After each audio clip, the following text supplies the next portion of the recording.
Good morning. We're reporting from, again, Belgium. It's the third day of the World Appreciative Inquiry Conference. And Kathy Becker, the CEO of the Company of Experts and the Director of the Center of Appreciative Inquiry, is here with us this morning. Kathy, we're on the third day. What is your overview of what's happening? Well, actually, it's an amazing experience because we have people from countries all over the world here. And yesterday, I attended a workshop with a group from Norway, and it included students. And they have a school that's based on appreciative inquiry. And students were so engaged and so focused in on their role in appreciative inquiry, and really. And one of the quotes that they made, that they said, is that the future is ours. It's ours to create. And so it was very exciting. They mentioned that they had a relationship with the teachers, and that was the bond that they had never experienced in any school prior. And so I think just the learning experience, the depth of the interactions, and the collaborative nature of appreciative inquiry is just an amazing opportunity, and I'm so thankful that we have this opportunity to be here. Were these young people full of energy? Oh my gosh, they were full of energy. Yes, very articulate and very excited, and they had a great video that I believe I heard that they would be sharing with us. So it was very wonderful to see young people involved in an appreciative way. Great. Well, we've also observed that you have spent some time working with other former clients or current clients from other parts of the world. And the energy that's created upon your conversation has certainly been exciting. Tell us a few stories about folks here that you've had a chance to interface with. Well, we have actually people that we've worked with from New Zealand, Africa, Bermuda, Qatar, and the U.S., of course, and I'm probably missing something, in Canada. So it's been a really wonderful experience to hear the progress that they're making and the things that they're doing, and the excitement that they feel for the work that they're doing.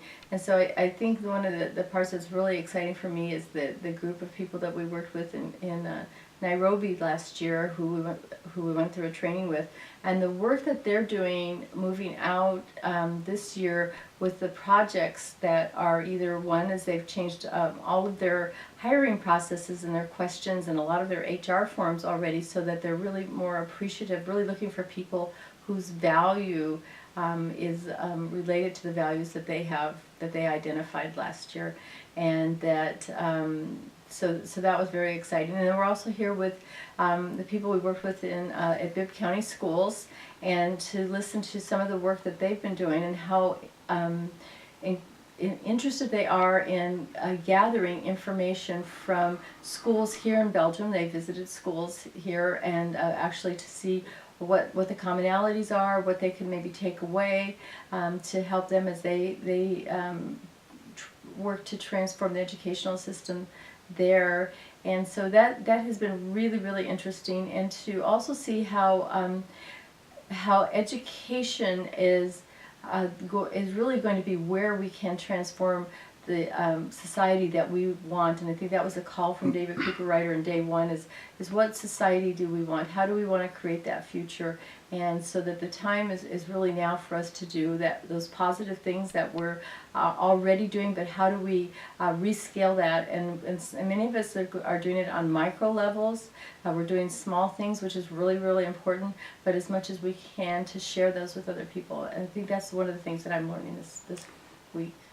I understand, and just speaking with others, the Bibb County Schools story is creating quite a lot of interest here. And what are you expecting in terms of your presentation today? Well, the presentation today, we've been preparing for it. We all arrived on Tuesday, and although we had done some planning prior to that, it's really taken focus and taken shape. This week is what we really want to bring to the table and to share with others what Bibb County did in terms of the 2-day inquiry with 4,500 people. And then so what is the information we're going to get from others? Because what I see from this conference, it's not so much as presentations and you just tell people what you're doing, but it's that you're engaged in dialogue about what we're doing and how we might enhance it, and really learn from others about how we might improve the work that we're doing. But the Bibb County story is so valuable to others because school is where the change is going to be made for the future. I mean, it's those children, it's the ones that we can help. And there's a lot of negativity in the world, and so we're really striving to how do we introduce to young people the ability to really look at their strengths, look at the strengths of the planet that we're on, and look at the strengths of the work that they might be doing going forward, and how do we build on that so that they can see the possibilities that the future holds. Wow, sounds exciting. In your conversations, has there been any discussion how education relates to country or community development?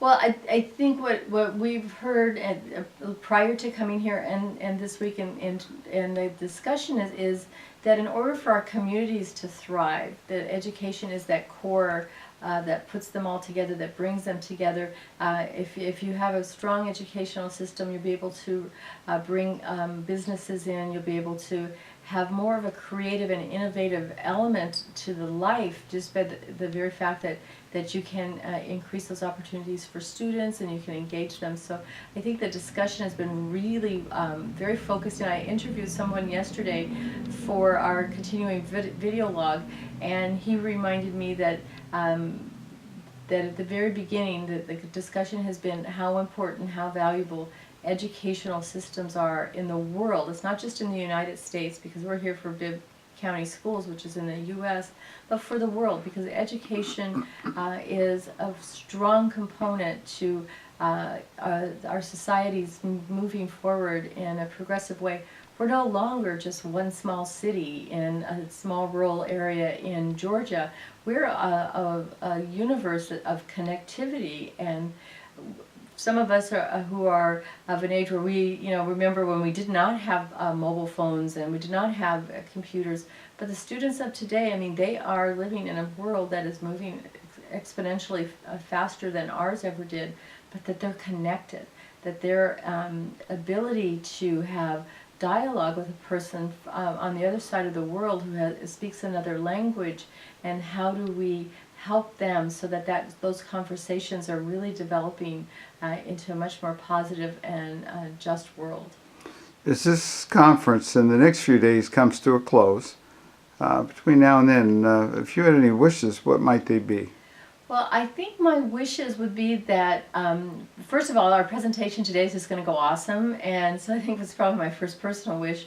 I think my long-term wish is that we will, as a company, we will start to really reach out to more connectivity types of AI issues. How can we maybe help community development by bringing together more people in the community, and really help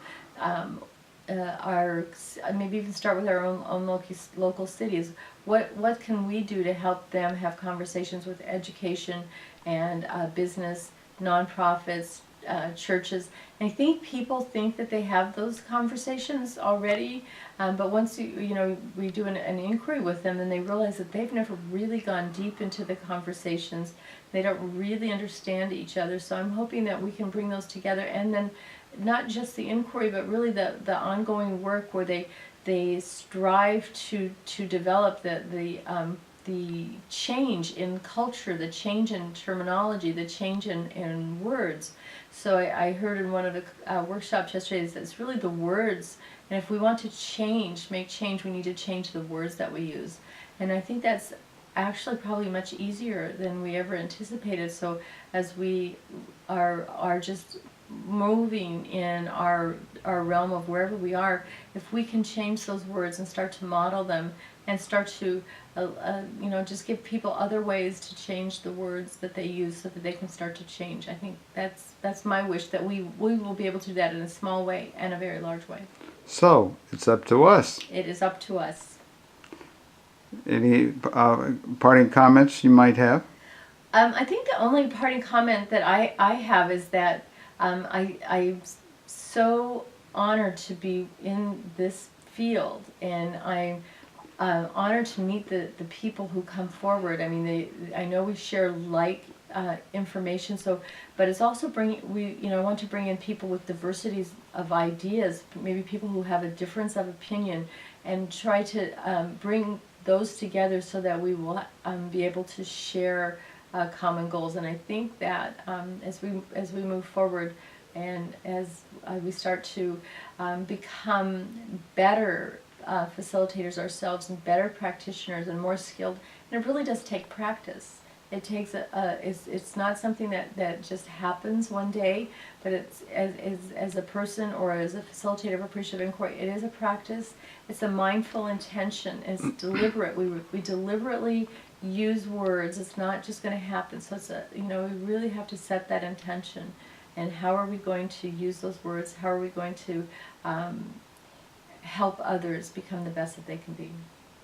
Great. Thank you very much. We're in Ghent, Belgium at the World Appreciative Inquiry Conference, and there's more to come.